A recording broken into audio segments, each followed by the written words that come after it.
Cultural Conversations is a fun series we do to delve in a little deeper in particular discussions about the arts, and so we're glad you're here to learn more and talk more about eco art in Martin County and all of Florida, really. Today we have Lucy Keshavarz with us, and she is going to, the format that we're going to use today, she's going to do a short PowerPoint presentation, and then she and I are going to talk a little bit and then engage you in the dialogue as we move along. Cultural Conversations is, fortunately, we are very grateful to the support of Wilmington Trust Company for sponsorship, as well as the National Endowment for the Arts, our Encore Society members, and the Terrio Group. So thank you for being here today, and with no further ado, I'm not giving Lucy's bio to you now, because as we go through the talks, you'll learn a lot about her, and I think it's kind of more interesting that way. So with no further ado. Thank you so much. And I have to say that your work here, Nancy, and then of course all your sponsors and all your board members and all your members, it's just such a treasure in Martin County. And you know, I'm in Palm Beach County, but we look to you a lot for what we can be doing and how much in the community you are. We're kind of big, but you guys are really at the heart of the community, and I really appreciate that. So I just thought I'd go through a few things about eco art and integrate some of the work that I do. And I've done a lot of things because I like everything. So I've done consulting work with developers. I've done rotating public art, from creating the program to doing the call to artists, and then I've gone back to being an artist myself. So my creative process, connecting is the biggest thing to me. I think as a child, that's how I saw everything. Everything seemed to me was connected. I loved science and I loved the arts. And so I am so grateful and fortunate to be able to combine both of them, because that's what ecological art requires. And so it's about connecting the concept and building. It's a journey, and there's a lot of research. I'll start with integrated public art and then go into ecological art, because quite often I say ecological art is integrated public art on steroids. So integrated public art is quite often about the site. I have to collaborate with who owns it, the neighborhood, and et cetera, et cetera. With J.C. Park in Boynton Beach, it was a city project, and it's not ecological art, but it is very much integrated art. And they hired me as the artist and then an interpretive designer. In this particular park, and this is just a diagram of it with our proposal overlaid, in this particular park, they had received money for a mangrove restoration. So the grant required that they do some kind of educational something with it, and they thought, well, why don't we hire an artist and we'll actually do the education in the park. And so when Linda Emerson, who was the interpretive designer, and I worked together, and we started doing research, and we thought, this story is much larger than just the restoration work. The history of Boynton Beach was fabulous, but it was getting paved over, literally. So that's how we started, and we ended up with 8 locations throughout the park, and a lot of them were outdoor classrooms, and they spoke to the history of the city. And this is dedicated to the captains and the kids, because the commercial fishing industry was huge in Boynton Beach. And the captains were mentors of the town, and we wanted to talk about that story. And so the actual materials that we used were decided on after we did the research. And because the water and the estuary was such a big deal, I brought in coquina rock, because everybody brings in something from somewhere else. We do that in Florida. But this was just from Northeast Florida. We didn't go too far. And then we did pilings and the AIPP wood. The other thing we did was to bring the estuary to the Gulf Stream, I did 2 large tile murals. These are 6 feet tall. And so it's really quite a window into that world. And then more outdoor classrooms. So that was integrated art. Now we jump into ecological art. Ecological art, I kind of simplify it. A lot of people complicate it, but I try to simplify everything for myself. So ecological art either remediates or prevents damage to the environment. That's number one. In order to do that, you must be site-specific in what you're doing, okay? As an artist, I don't know all the science. I'm an artist. I love science. But so if you're site-specific, then you're going to have to work with the scientists, the landscape architects, the engineers. Whatever that site needs, that's who you have to work with. In this particular project, the Babbling Brook, I worked with engineers because this was a stormwater detention area. And so it had to remain a stormwater detention area, and anything we put in there had to be able to be flooded anywhere from 5 to 10 times a year and stay wet anywhere from 1 to 5 days. So it's quite a challenge. But working with the engineers and the Native Plant Society, that's how I got so involved in the Native Plant Society, we all figured it out.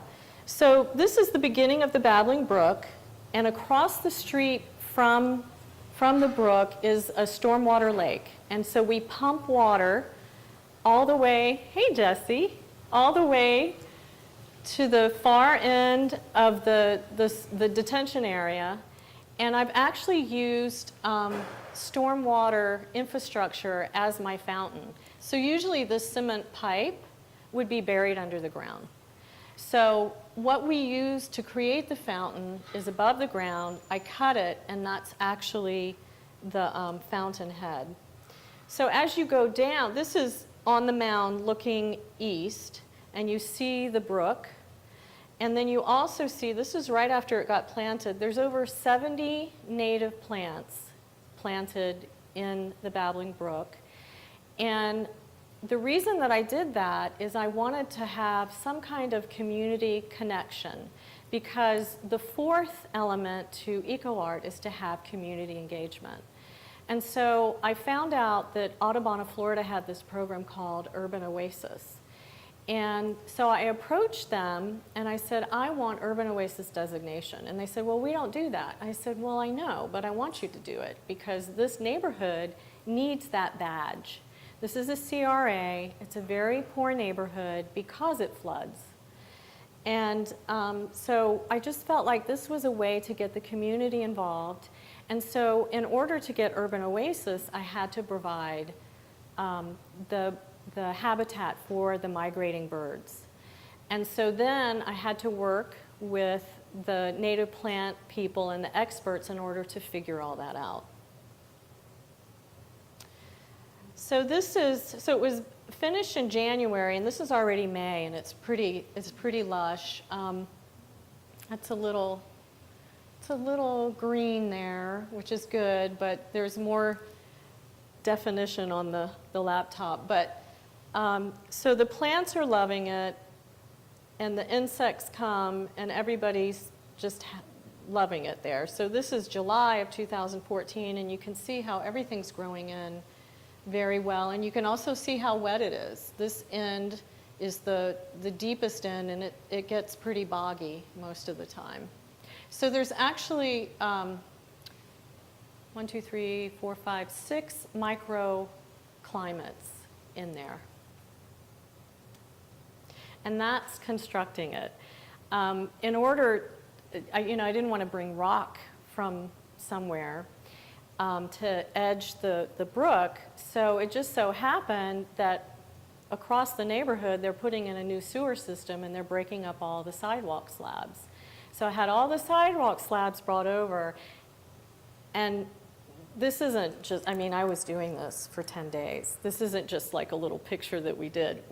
I was working with the heavy equipment operator lining up every single one of the sidewalk slabs using Mother Nature as my mentor. So the next EcoArt project I want to share with you is in Boynton Beach. Can I ask a question about the previous project? Sure.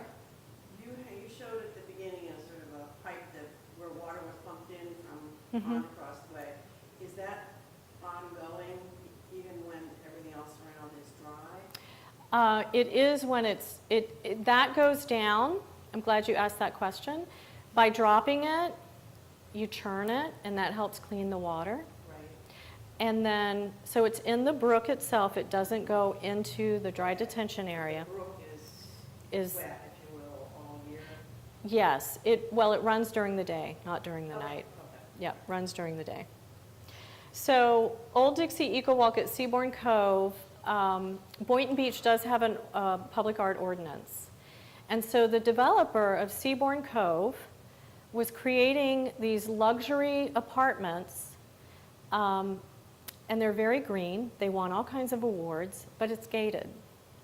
So nobody knew what was going on in there. And so in the back of the luxury apartments, that's what this landscape plan is a city utility easement. And it was just going to be a grass desert. And just beyond that, I don't think you can see it on here very well, is the railroad track.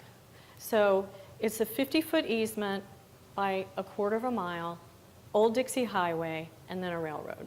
So naturally, he wanted to plant a buffer. He went to the city, and they're like, oh, well, you can't plant on a city easement. We've got utility things running all underneath there, gas and water and everything. And he said, well, but it would be really great, and we'll take care of it forever.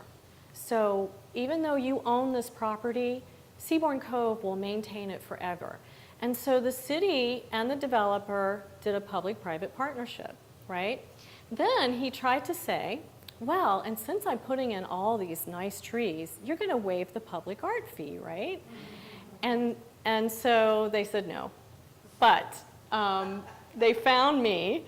And so basically what I did, it was great because on this project we had a landscape architect that understood native plants. And so what I had to do was connect. I had to make the invisible visible. And so that was my job with the artwork. And so I decided to use butterflies as the hook, because everybody loves butterflies. And so I began to work with scientists, because I don't know enough about, I love butterflies, I know more than the average person, but certainly not enough to put interpretive messaging up and help with the choice of native plants. So I worked with 3 scientists, and we ended up, long story short, this is a picture of it from above. It's a drone picture, and it's hard to see. Is there a way to turn one more light off, maybe? Maybe it'll show up better. So it's turned out to be very lush, but again, if you're walking there, most people don't, oh, thank you, much better. So that portion would have looked like that. So, so I came in and said, okay, let's connect this all together. So if you were walking there, most people don't know the difference between natives and exotics. And I said, this is the story that we've got to tell, and we've got to tell it through the butterfly. And so that's what I did. I brought in not coquina, this is actually Florida caprock. I went to the quarry and I picked out every single boulder that we needed. And so I did 5 interpretive panels that talk about Seabourn Cove and Old Dixie Highway, which fascinating. It was a public-private partnership too. And we talk about the butterfly, we talk about the Atala butterfly and how it came back. And we talk about how, well, can we do that with the Miami blue and the Shaw's swallowtail? And then there's 55 plant IDs. So they're custom made and they're on heavy rocks, so nobody will steal them. And so it's the common name and scientific name of every plant, or 55 out of 60 plants, and then whatever benefit it has. So quite a few of these plants are butterfly host plants, so it's the scientific name and the common name of the butterfly. And so there's 55 of those, and this is open to the public. Anybody can go there and learn. I also brought in Florida caprock, and it's interesting, on a utility easement, you can't put amenities. So you couldn't put park benches or picnic tables, but you can put rock sculptures. It was really great. So I brought in these rocks, and I had them placed just right, and then I drew lines and I had them carved. And so they're great to sit on and climb on, and they're very cool. In the summertime, they stay very cool, so it's great. And so those are along the path so people can go and enjoy it. And then I had custom butterfly stamps made. And when I mean custom butterfly stamps, one of the scientists I worked with has several books, and he has all the butterflies outlined in the correct shape. And it's fascinating going through that book because you have tiny butterflies that are ½ an inch wide with their wings open. And then you have the swallowtails that are 4 inches wingspan. And so I chose the butterflies that were most likely to colonize this area, and I had special stamps made, and I went back and forth, I can't tell you how many times, with the stamp makers, and they were great. They were so awesome, to make sure that these butterflies were the right shape as the ones that were going to come there. And so there's 8 butterfly shapes, and there's 80 stamps along the pathway. And it's very well used. This is, it's very well grown in. This is, let's see, it was put in July of 13, so this was probably a year after that. And then a really exciting project that I'm working on in Martin County is called Ripple. The Eco-Heritage Project, As a Drop of Water Becomes a River, and it's in Old Palm City. And it's another stormwater project, but it will have community engagement up front. I don't know what the design's going to be. I'll be working with engineers and landscape architects. They'll be joining in the community engagement, and it will be a very educational process, and it will be the community that tells me what I should design. It will be inspired by the community itself. And we've gone after some grant money, and so hopefully, cross your fingers, we'll hear in the next couple of months if we get it. So I'm very excited about that. You know, the water issue is very serious in Martin County, and that's the St. Lucie River right there. So there's all kinds of things that can be done, and I'm very excited about it. So, as a public artist and ecological artist, how do I get my work in the gallery? People kept asking me to do something for the gallery, and you know, it's not a portfolio you can just schlep around with you. Somebody even said, well, you should carve some rocks and put them in the gallery. And I said, well, are you going to pay for the forklift to bring it in? Because that's very difficult. So I actually went back to my childhood. And when I was in middle school, I loved science and I loved art. And it was really hard for me to choose which one to do. But at the time, I was making my own fossils. I was in art class, and I would take things and I would impress them in the clay, and those were my fossils. And it was actually my first paying job. The librarian loved the work so much, she paid me to make these little impressions as a party favor. And this was in 1972, and she paid me $1 a piece. It was $24. That was a lot of money then. So I thought, that's what I'm going to do. I'm going to go on site, on my sites, and make these impressions. And so that was about a year and a half ago. And I started with the botanical prints. And we can do some after this.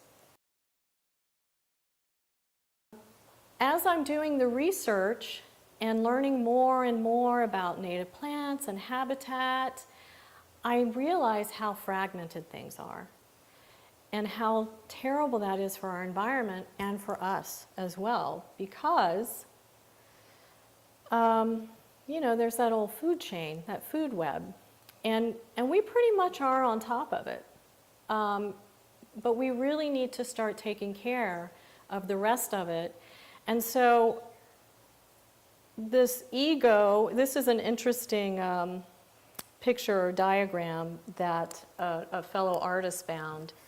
And I thought, this is just perfect, because right now the way we think of ourselves is very egotistical. We are on top of the food chain. But in reality, as that pyramid shows, as we keep knocking things out underneath us, what's going to happen? So maybe we should start thinking more holistically and ecologically, and that we're a part of things. And so this has really started helping me to evolve my work. And so I've evolved the native impressions into actually asking questions of the audience. And in more research, I started thinking about death masks and found out we do living masks as well. And our wreaths, we've been using wreaths to adorn ourselves and for celebrations, but also for memorializing. So I asked the audience, death mask, living mask? Wreath of celebration or memorial wreath? And then I started doing some fragmented pieces too. They're beautiful. Here's some examples of them. I actually have to do them out in the woods and using a kiln shelf while I'm making them so that they'll stay together. Oh, thank you. So I talk about the fragmented environment that we have and how we need to bring them together. And then, again, it keeps on evolving. So I have also found that when we talk about the environment and when others are talking about the environment, it becomes very doom and gloom. And so what happens psychologically is people don't want to hear about it, they can't deal with it, so they start ignoring it. And I thought, well, maybe we should give some simple answers. And I really think native plants are a very simple thing that everybody can do. So I have a new series called Bright Futures with Native. And they're very colorful. And it's the impressions again, but I glaze them with very colorful glazing. And I'm actually doing a public art piece that will have a structure. It'll have actually cast stone columns, and I'll be installing these kinds of tiles in it. So people can sit and actually touch and be informed of the native plants. So I call native plants the gateway. We talk about pot as the gateway to drugs. Well, of course, I'm going to turn it into a positive. So native plants are the gateway to sustainable environment. And so we need to continue to preserve and conserve and restore, but we also need to talk about our urban areas and how one home at a time can help us reconnect. And a lot of people are so used to the exotics that when you talk about native plants, they think you mean wild, that it can be wild, that it has to be wild if you put native plants in, but it doesn't. It doesn't at all. These are some examples of some native yards, and they're quite beautiful, and they're very well maintained. And these people get all kinds of butterflies and birds and wildlife, and it's a very beautiful habitat. This is on the water. This is a home more inland. So there's all kinds of things that you can do. And with it being Earth Day, I thought this is what I need to be presenting this week, Earth Week. So I'll just close with back to the botanical prints. And after the interview is over, for a half an hour, if you'd like to make a botanical print, I have the native plants in there and the clay, and you can make one, and then after it's fired, I'll bring it back here and you can come pick it up. So thank you. Just a little two-page history of the Arts Council's history with EcoArt. Some of you in the room have lived that history, Jesse. That's how we met, Jesse and I. Yeah. So Nikki and Karen have been involved. I did. So this part of today's talk is going to be, we do another part of our Cultural Conversations series called Inspired By. And I was inspired by a show I found on the Sundance Channel that was Spectacle with Elvis Costello, although neither Lucy or I are going to sing or play an instrument today. But it was his effort to talk to his fellow musicians about their passions, inspirations, and the things that mattered to them, about why they pursue the music that they pursue. And I thought it was a great idea, something we could do here with local artists, arts patrons, to get inside sort of the hearts and minds of the people who are in the arts world here. So the second half of today, and we'll spend a little bit of time on that, Lucy and I are going to chat, and then we'll open it up to you for questions as well. And I have no idea what you're asking. No, you don't. Which is good. It's totally impromptu, and I just have a couple of notes that'll guide our conversation, and it'll flow from there. Your company, your Arts and Culture Group, was inspired by connecting community and the art. How did you get to that place? What led you to that role, if you will? Seeing the disconnect, really. I had worked for a dance performance group called Klein Dance, and then I worked as the manager for Gardens Art in the city of Palm Beach Garden, which is a rotating public art program. And at the time, there were 4 locations in the city, and so there was a lot going on, and it was in community centers and then the city hall. And so I really got to interact with the people looking at the art. And it was interesting because they didn't feel comfortable asking about it. The kids, the children, were awesome because they would see the art and then they would drag their parents to come look at it. And they would ask the questions. But there was something going on, and I realized that people just weren't comfortable asking questions. And so when I would do receptions, I would try to do programming that would overcome that. And so we could only do 5 receptions a year, and there were, like 30 exhibitions. So that was my criteria with the artist was, well, what can you do? What can you do at the reception to help people? Can you do a demonstration?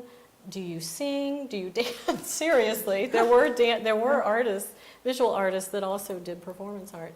And so that helped people get over it, and people started asking questions. But there's a big disconnect. And it's not just in arts, it's in a lot of things. I've often said that we compartmentalize things to teach it, and then we forget to put it back together, because everything connects. Absolutely everything connects. So. And your prior role as a current and prior role as a public art consultant, and then being an eco-artist, that's certainly a connection. It helped so much to be an artist as an arts consultant, and then once I felt comfortable, being an artist is scary, I'll tell you right now. Being an artist is scary. And with a family, I thought arts consulting is better. In fact, it was Anna Preston who told me, you know what, why don't you go into arts consulting? And that worked better with the family, and then the children were grown, and I thought, you know, I'm not getting any younger. So I decided, let me try my hand at this. And so as an artist, it really, really helps that I've done all that administrative work, and I've worked for the developers on the administrative side, and it also helps that my husband's a civil engineer. Especially with the EcoArt Right. component. So it's been this very interesting journey of realizing the opportunity that you have right at your fingertips, and then also branching out and reaching for the other things to bring it in. And again, it's that connecting everything together. And often being in the right place at the right time led you, I think, to some of the EcoArt, your pursuit of EcoArt as where you need to be right now. It did. I tell you who introduced me to EcoArt was actually Jackie Bruckner. Now, at the time, they were calling it environmental art. And it was as an arts consultant, because I was working with the city of West Palm Beach, facilitating the public art for Dreher Park, which you probably know they call it the zoo, Dreher Park Zoo, or the Science Museum. But the Dreher Park is much larger than that. Those two organizations are within the park, and it's over 100 acres. And it's a wonderful park. And as with most parks, it's a stormwater retention area for the outlying neighborhood. So when they were going to renovate the park, Laura Schupert at the time was the Parks and Rec leader, and she understood. That's the other thing it takes too, is you have to have people with vision to get, to understand how these things could work. So Laura understood that the park would be great if they hired artists to be on the design build team, which was the first of its kind at that time. And so they hired me to facilitate it. And so we went through the call to artist, and Jackie Bruckner and Angelo Ciotti partnered on that, and they bubbled to the top very quickly. And so, it was a 2-year-long project, and of course you have dinner with the artists, and you bring them home and meet your family. And Jackie one day looked at me and said, "What's wrong with you? Why aren't you and Maziar working together?" And scared me to death when she said that, because I wasn't ready to be an artist yet. So, but she planted the seed, Sure. and that's where it started.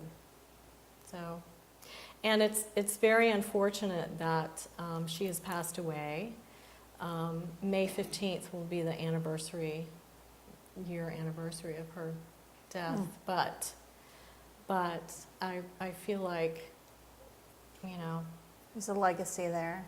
there's a legacy there. And I have to say, having somebody like that as a mentor, and then being able to do these projects, I want so badly to mentor other artists. It's a longing for me at this point, again, making that connection. One of the interesting things, seeing as we're sitting in a room filled with high school artists, and your interest in mentoring and bringing young artists along, if you could give them some advice or words of wisdom, what kinds of things would you say to a young artist? Don't be afraid. Don't be afraid. Find other artists, find older artists. I felt very alone growing up as an artist. Everybody in my family was very handy. And we always made things, but I felt very alone. So I think trying to have them in a place that is both nurturing and challenging. Because to be an artist, you're a business person too. So you have to know more than just art and staying in your studio. You have to get out, and you have to work it just like any other business. But stay centered and true to yourself in your creativity is what I would say. I think those are great words we all can learn from, no matter where we are in our whatever stage we are in our career. Through working with the public art that I know you did in Palm Beach Gardens and other places, I know that there's some great untold stories about some of the projects. Give everybody a little idea of some of what it takes to go from concept to installation, and some of maybe the funny, humorous, tragic things that happen along the way that, it's sort of seeing behind the scenes of what happens. Well, with public art, either as an administrator or as an artist, there are so many hoops to jump through. So I think being prepared for that is helpful. And again, going back to having the husband as a civil engineer, he's always jumping through hoops as well and going through approval processes with both the developer and the municipalities and the regulators. So that helps. It just was kind of something I learned as I was going along. When it's clicking, it's just so fun. When you've got that collaboration going, Jackie Bruckner and Angelo Ciotti, I have to say, that's a good example of the Parks and Rec people were on board. At first, the construction folks were very scared, so I had to really take them by the hand, and I was saying, well, I want you in on the interview. While we're interviewing the shortlist artists. And they're like, oh no, we don't want any responsibility with that. That brings liability. I'm like, come on, you got to work with these guys. And so it was funny because the one that was adamant about, no, we don't want to do that. I tell you, we got halfway through the first interview and he's like, oh, that's kind of cool. And he's asking all these questions, and it was great. And so when we selected Jackie and Angelo, it was like, oh, we got it. We're on board. It was great.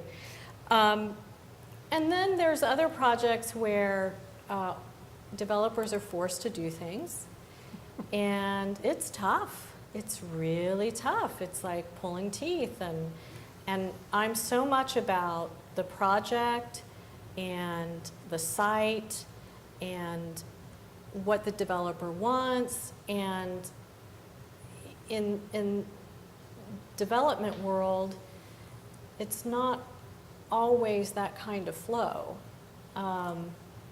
When I worked with Peter Cummings for Midtown, that was great. That was awesome because he loves the arts. Well, So I'll interject just for a moment to say Peter Cummings is the gentleman who developed all of Martin Downs, or most of Martin Downs, and was a founder of this organization and is a large part of why we're here today. In fact, he was our most recent prior guest for Cultural Conversations. So when they needed to do public art for Midtown and Palm Beach Gardens, I can't remember how we were introduced. Oh, I think it was through the Borland Center.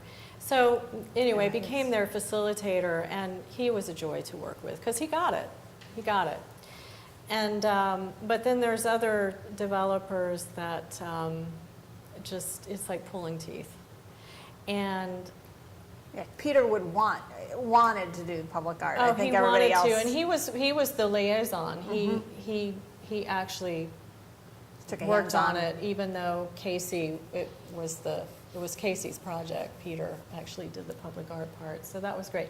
Now you talk about tragic, so there was also tragedy in that project, because Terry Thomas was the artist that was chosen we commissioned work from Terry Thomas, and I was not aware how ill he was, and he ended up committing suicide, and we were 30% into the fabrication. So that became it was tragic, it was hurtful. We had become friends. I'd become friends with his family, and so that was hard. That was really hard. So, yeah. But it got done. But it got done. It got done thanks to his wife and his brother, and Peter just kept going Yep. and very understanding. And has everybody seen the piece down at Midtown Palm Beach Gardens if you head west off of I-95 or on PGA Boulevard? Which is Midtown, because It's across from the Commons, so it's on the north side of PGA Boulevard. I had a picture of it in my office for a while, but it's almost like a It's a two ar- bridge, two It's called arches. Reliance. It's called Reliance, and it's about how we're reliant on each other.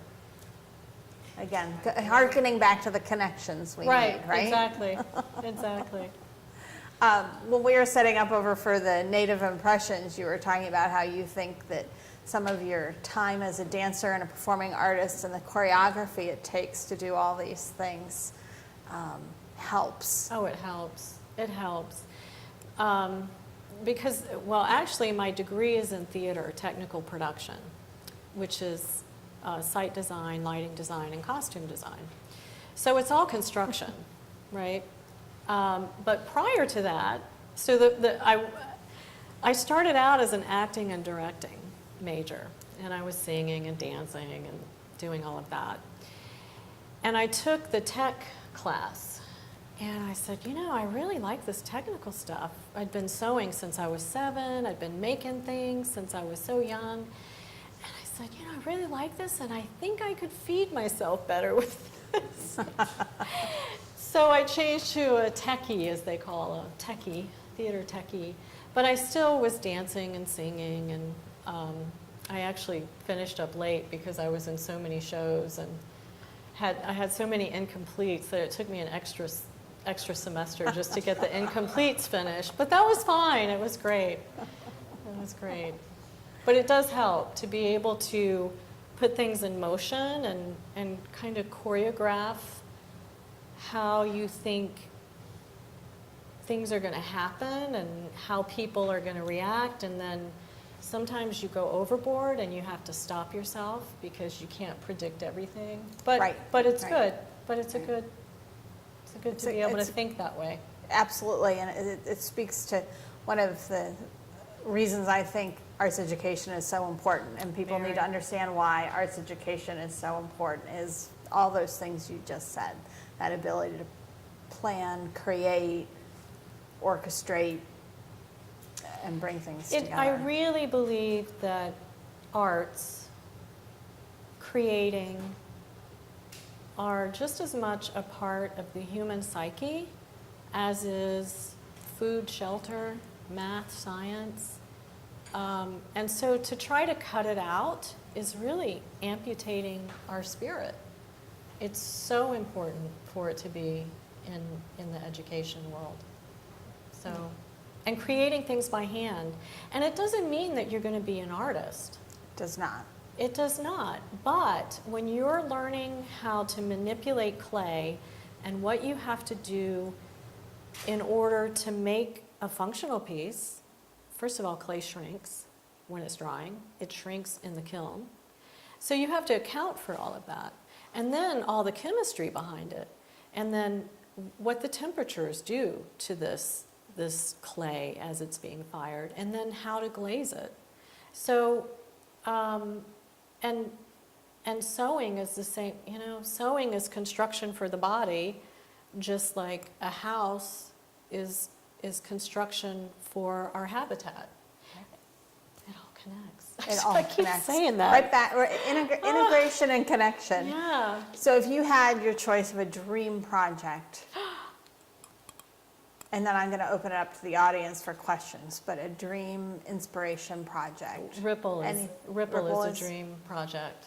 Absolutely. Ripple is a dream project. Yep. Yep. So we have to hope we get the funding to do Ripple in Palm City, right here at Right, home. Old Palm City. Yep. is that east of Map Road then? 'Cause I think I Well, saw Map Cornell. Road Did I is- see Cornell come down? Map Road is part of Old Palm City. Yes. Yeah. But did I see It is Cornell on east. there? Mhm. It So is east. Cornell closest to the river, right? And then Do you want to go back to that slide? Sure. Isn't there an STA of the, Yes. over across the, what is it, the Veterans Bridge? Stormwater treatment Yes, area is an yeah. STA. Yeah, is that where you're going to be working? Or? No, because that STA is, there's several in that area, and they're all Okay. very successful. Okay, yeah. Okay, there. So that's, Yeah, that's Cornell there. Okay, And and that's Mount. And No. that's- So And so there's the park, there's the rowing This is- center up there. Cornell, I can read it better on the Yeah. Yeah. slide, but the vertical, the strong vertical is Cornell. Cornell, okay. Um, And This is then- Palmetto, 27th, 28th, 29th, and And it's interesting because Maybe this go down. neighborhood is very much like the neighborhood that Babbling Brook is in. It's a CRA too. It was built around the same time.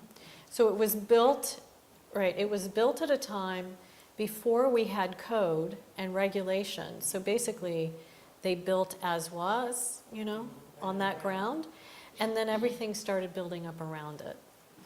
Now, the difference between Old Palm City and Babbling Brook is Old Palm City's waterfront. It's a waterfront. It's amazing. so take us through, should all the funding arrive, what happens from this point? When you start, what's the process? The first thing is to get a group of, I call it a steering committee but to get a steering committee together of stakeholders that are going to work with me and the county staff and then the engineers. So we have to go through a RFQ process to get the engineers and landscape architect and surveyor. And so as we're doing the RFQ, we'll be working with the steering committee. And so it's a lot of planning up front, a lot of research and planning up front. And then what's very important for this project to even begin is to have a very good survey of the land. And so the process, once we start getting the community involved, it's going to be this fabulous exchange going on. So they're going to understand from a survey point of view, from an engineering point of view, from a landscape architect point of view, you know, what that means. And then vice versa, the community is going to start telling us, you know, what's meaningful for them and what can we do and what do they want to see and all of that. And then once all that input happens, then the creative juices have to flow and come up with. And they will. And they will. Oh my gosh, it'll be so, it's a dream project. It's so inspiring to do something like that. So, We all have to talk to our county commissioners and well, they're help on to- board. They're on board. They're on It's the board. funding It's getting piece. getting the fund because they've said they'll match. So Great. it's getting the NEA, Our Town grant, and then we've also gone after Art Place. So- Where was the initiative for this project? Where did it come from? So, Kate, Big size. Kate working with the county folks, or the oh, this is terrible, I've forgotten the name of the company, but it's in Washington, D.C. who And- writes our grants? Right, Right. exactly. So the county, the question was about the inspiration for this project, and the county has been aware and engaged to a degree with the EcoArt projects and the initiatives that we've launched here. So from the county staff perspective, EcoArt was something that they were aware would be a great fit for a project when the right project came along. And so Kate Parmalee, who was the grant writer, her position has changed a little bit since, and their consultants in DC that write their grants met with the National Endowment for the Arts, and the NEA got excited about the blending of the arts and environment together. So that's really guided them through doing the series of applications that they've done, trying to pull the funds together to do this. But I think that So there's a little bit more detail, which talks about how how you really have to stay with it. So when Andy was going over the list of projects with the NEA person said, oh, that's the project you need to work on, and I know the artist you need to work with. And her name is Jackie Bruckner. Which is who she, And Lucy worked so ever since Dreher Park, Jackie and I have kept in touch, and, we always toss things back and forth, and Jackie knew about the EcoArt that was going on in Martin County. So Jackie had several projects at the time, and so she emailed me and said, would you be interested? And I said, yes, very much so. I would very much be interested, and that's how it started. So, Yeah. And I think this particular project, between the heritage components, the waterfront component, the environmental components, and the neighborhood, the residents who live there, I think it has just tremendous potential. Was the county engineering department involved? They were at the table. yeah. Yeah, because I had heard about this American ditch, and I don't know where that fits into this. If it fits in there, I'd be interested to know. But they are looking to do something with American ditch and make that into some sort of an STA. Maybe he knows more about that. And I just heard that and don't know how far that's going. But so the American ditch it's in there somewhere probably. I think I know which project you're talking about, but it's not part of this one. It's an STA kind of There are thing. so many stormwater Mhm. projects happening because they're so needed Oh, yeah. in this area. Yeah. Fred, did you have a question? Well, I represent a lot of developers and doing smaller projects. And what you said about boundaries and preconceptions, I see it all the time. I've got a background in park planning. And, to suggest to a developer that the stormwater area that he has behind a rehab facility could be used as part of the rehab facility as maybe a sculpture garden or something like that. And, I've got the task of drafting the documents. I said, well, do you want to do that? No. It's a liability issue. And, I see your pictures and, all the uneven surfaces and stuff. And it's like, they expect lawyers to say you got a liability issue here, Right. and it needs to be fenced off, and you get these deserts, and you get these visual blights when you're talking about utility easements, stormwater. There's so much that can be done. Even on a small scale. Even on a rather than small scale, there's so much that can be done. I wish I could package your little talk today and, give it to my developers to take a look at. Well, they're Well, we can. videotaping it, so just have them look it up. No, Send me a copy. there's so much you can do, but what's key is to bring the artist on in the design phase. When you're doing the design of the site and you're doing the design of the building, I am dying to do, well, I'm not dying, but I am just really wanting to do rainwater harvest systems and make, don't hide it. Let's bring it out. Let's make it a sculptural element so people know what it is. And let's stop sending all that water out into our, let's use it. And then when you're using it, when you need it, it percolates down into the aquifer instead of just all at once out to the river. I mean, there are so many things that can be done. And then when you do have a detention pond, if you plant the littorals, throw in a boardwalk. You can do it out of, there's materials now that it's low maintenance, nothing is maintenance free, but there's so many things that can be done that my husband calls it duality of purpose. And of course I don't want just two purposes, I want like 5 or 6, right? Which is possible, but you have to start in the design phase. I loved your buffer, that the developer actually had the vision to see that that was a great asset It was amazing. Rick Lococo is his name, and I think he actually lives up this way. He's very quiet though. Great. But he's fabulous, and they win green awards all day long, so it's great. Well, the rainwater thing we can talk more about. We're getting ready to do some renovations isn't quite the right word, but some things in our courtyard to integrate some seating.